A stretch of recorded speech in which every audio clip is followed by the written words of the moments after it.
High BP గురించి తెలుసుకుందామండి. So, BP control చేయటానికి అన్నిటికన్నా ముఖ్యమైన బీపీ ఉన్న వాళ్ళకి తెలుసుకోవాల్సిన అతి ముఖ్యమైన విషయాలేంటి? నేను ఈరోజు ఒక కామెంట్ చదవటం జరిగింది. దాంట్లో ఏంటంటే, డాక్టర్ గారు నా బీపీ చాలాసార్లు 200 దాకా వెళ్తుంది. ఏం పర్వాలేదా అని. మాకు ఇక్కడ గుండె జారిపోయినట్టు అవుతుంది. 200 బీపీ వెళ్తే మీకు నొప్పి లేకపోవచ్చు. చాలామందికి 140, 150 బీపీ దాటగానే వాళ్ళకి తలనొప్పి వచ్చేస్తుంది. ఏదో మెడ పట్టేసినట్టు అనిపిస్తుంది. అట్లా కొంతమందికి కంప్లైంట్స్ ఉంటాయి. కొంతమందికి ఏ కంప్లైంట్ ఉండవు. 200 బీపీ ఉన్నా అలా హ్యాపీగా తిరుగుతూ ఉంటారు. సో, అది అస్సలు మంచిది కాదండి. అక్కడ అంటే ఇంకా మనకి సైలెంట్గా కిడ్నీలు మొత్తం పాడైపోతుంటాయి. బీపీ కంట్రోల్ లేకపోవటం వల్ల కిడ్నీలు కంప్లీట్గా ఫెయిల్ అయిన వాళ్ళని చాలామంది యంగ్స్టర్స్ని అంటే 30-40 ఏళ్ళకి కూడా బీపీ అస్సలు కంట్రోల్ లేక వాళ్ళకు ఉన్న విషయం కూడా తెలియక కంప్లీట్గా డ్యామేజ్ అయ్యేది పెయిన్లెస్ కండిషన్స్ అనమాట. కాబట్టి బీపీ కంట్రోల్లో అతి ముఖ్యమైన విషయం ఏంటంటే, మీరు బీపీ ఎంత ఉందనేది రోజుకి మీకు ఒక డాక్టర్ దగ్గరికి వెళ్ళి ఒక 5-6 గంటలు వెయిట్ చేసి 1 నిమిషం 6 నిమిషం మాట్లాడి ఒకసారి బీపీ చూపించుకుని వస్తారు. దానివల్ల ఉపయోగం ఉండదు. ఎందుకంటే మీ బీపీ అనేది మీ కంట్రోల్లో ఉందా లేదా మీకు తెలియాలి. అది ఎలా తెలియాలి అంటే, బీపీ మీరు డాక్టర్ దగ్గర చూపించుకున్నప్పుడు ఎప్పుడు కొంచెం ఎక్కువ చూపిస్తుంటుంది ఆ టెన్షన్కి. హాస్పిటల్లో వైట్ కోట్ హైపర్ టెన్షన్ అంటారు దాన్ని. అదే మీ ఇంట్లో మీరు ఒక నోట్బుక్ పెట్టుకోండి. ఎంతో ₹10 ₹15 పెట్టి ఒక నోట్బుక్ పెట్టుకుని ప్రతిరోజు డేట్ వేసి 5 రీడింగ్స్ చూడండి. అంటే మీకు ఎక్కువ ఉంటాయి. 140 దాటితే 5 రీడింగ్స్ చూడాల్సిందే. 5 రీడింగ్స్ చూసి ఈక్వల్ స్పేసెస్లో మీరు 5 రీడింగ్స్ నోట్ చేసుకోండి. ఎన్నిసార్లు 140/90 దాటుతుందనేది చూసుకోండి. అదే షుగర్ బీపీ 2 ఉండి షుగర్ అసలు కంట్రోల్లో లేని వాళ్ళు ఉన్నారనుకోండి, వాళ్ళకి సిస్టాలిక్ బీపీ అంటే పై బీపీ 130 దాటకూడదు, కింద బీపీ 85 దాటకూడదు అనమాట. సో, ఎన్నిసార్లు 5 రీడింగ్స్ తీసుకున్నారు, ఉదయం లేవగానే ఒకసారి, పడుకునే ముందు ఒకసారి, మధ్యలో ఎప్పుడైనా మేలుకొస్తే ఏముంది ఒక బీపీ మిషన్ కొనుక్కున్నారనుకోండి, కట్టుకోవటం, ఆ కట్టేది ఎలాగో కరెక్ట్గా నేర్చుకోండి. అదొక వీడియో చేస్తాను. బీపీ మిషన్ ఎలా చూడాలి, ఆ బీపీ కఫ్ ఎలా కట్టుకుని ఆ బటన్ నొక్కాలనేది చూద్దాం. బటన్ నొక్కితే మీకు రికార్డింగ్ వచ్చేస్తుంది.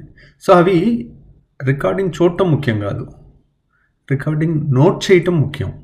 మీ బీపీ కంట్రోల్లో ఉండాలంటే అతి ముఖ్యమైన లక్షణం, మీకు ఉండాల్సిన లక్షణం, మీ బీపీ మీద మీకు జాగ్రత్త ఉండాలి. వేరే డాక్టర్కి ఎవ్వరికి కూడా మీ బీపీ మీద అంత ఇంట్రెస్ట్ ఉండదు, గుర్తుపెట్టుకోండి. మీరు 5 రీడింగ్స్ చేసి దాంట్లో 140/90 దాటిన ప్రతి రీడింగ్ రెడ్ ఇంక్తో మార్క్ చేసుకుని టైము డేట్ వేసుకుని ఒక రోజులో 5 రీడింగ్స్ అట్లా తీసుకుని వస్తే ఒక 15 రోజులు రీడింగ్స్ చూస్తే దాన్ని బట్టి మందుల అడ్జస్ట్మెంట్ పర్ఫెక్ట్గా ఉంటుంది. చాలామంది అమాయకంగా ఏదో టెస్టులు చేసుకుని నా బీపీకి మందులు రాయండి అని అనుకుంటారు. ఆ టెస్టుల్లో ఏం ఉండదండి. మీ ఇంటి దగ్గర బీపీ ఎంత ఉంటుంది, ఏ టైంలో ఎంతెంత ఉంటుంది, బీపీ ట్యాబ్లెట్ మార్నింగ్ వాడారు, 12 గంటల తర్వాత దాని ఎఫెక్ట్ అయిపోయాక అది ఎంత బీపీ చూపిస్తుంది, ఈ ఇన్ఫర్మేషన్ ఎవరు ఇస్తారు? డాక్టర్ మీ ఇంటికి వచ్చి మీ బీపీ చూస్తారనుకుంటున్నారా? సో, ఇదేమో ఒక్క రోజుతో అయిపోయే విషయమా? జీవితాంతం చూసుకోవాలి కదా. కాబట్టి బీపీ ఉన్నవాళ్ళు దయచేసి అశ్రద్ధ చేయకండి. చక్కగా ఒక 3,000 2,000 పెడితే అద్భుతమైన మిషన్స్ ఉంటాయి. అవి కూడా నేను ఒక నెక్స్ట్ వీడియోలో ఎలా చూడాలి ఏంటనేది నేర్పిస్తాను. సో, 5 సార్లు మాత్రం రీడింగ్. అదే మీకు 5 సార్లు చూశారు, 5 సార్లు 120/80 ఉంది, నార్మల్ ఉంది.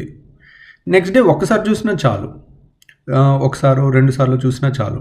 అంటే రోజు 5 సార్లు చేయమని కాదు. ఫస్ట్ మీ నార్మల్ వాల్యూ ఉంటే కనుక రోజు 5 సార్లు చూడాల్సిన అవసరం లేదు. 2 సార్లు చూసుకున్నా సరిపోతుంది. ఎప్పుడు చూసినా నార్మల్ ఉంటుంది, అవసరం లేదు. ఎప్పుడైనా ఒకసారి 140/90 దాటింది, 150, 170, 180 అలా వచ్చింది, దెన్ ఆ రోజు 5 సార్లు చూడండి, 6 సార్లు చూడండి, తప్పలేదు. సో, ఎక్కువ ఉన్నప్పుడు అట్లీస్ట్ మీ ఫోకస్ దాని మీద పెట్టండి. బీపీ మీకు ఎక్కువ ఉందా లేదా అనేది ఏ లక్షణము ఉండదు. అందుకని మీ బీపీని మీరే జాగ్రత్తగా చూసుకుంటే, ఇప్పుడు మీకు బీపీ గురించి వరుసగా ఈ వీడియో తర్వాత 6 వీడియోలు చేస్తున్నానండి.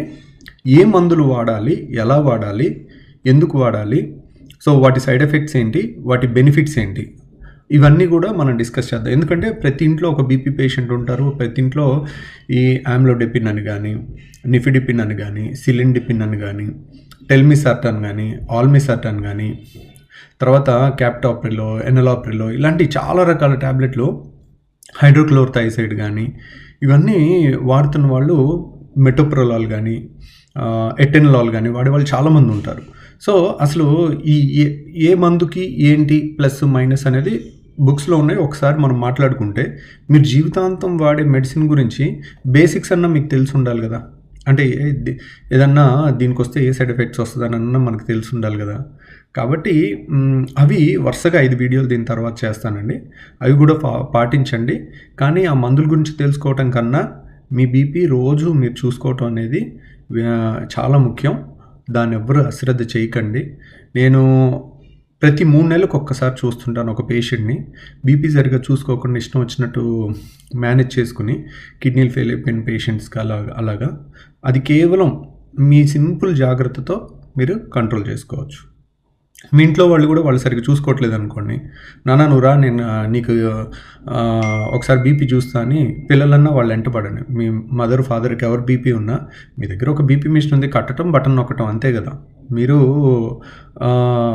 చాలా హెల్ప్ చేసిన వాళ్ళు అవుతారు. ఒక్కోసారి మన ఇంట్లో వాళ్ళు వాళ్ళ ఆరోగ్యాన్ని వాళ్ళు చూసుకోరు.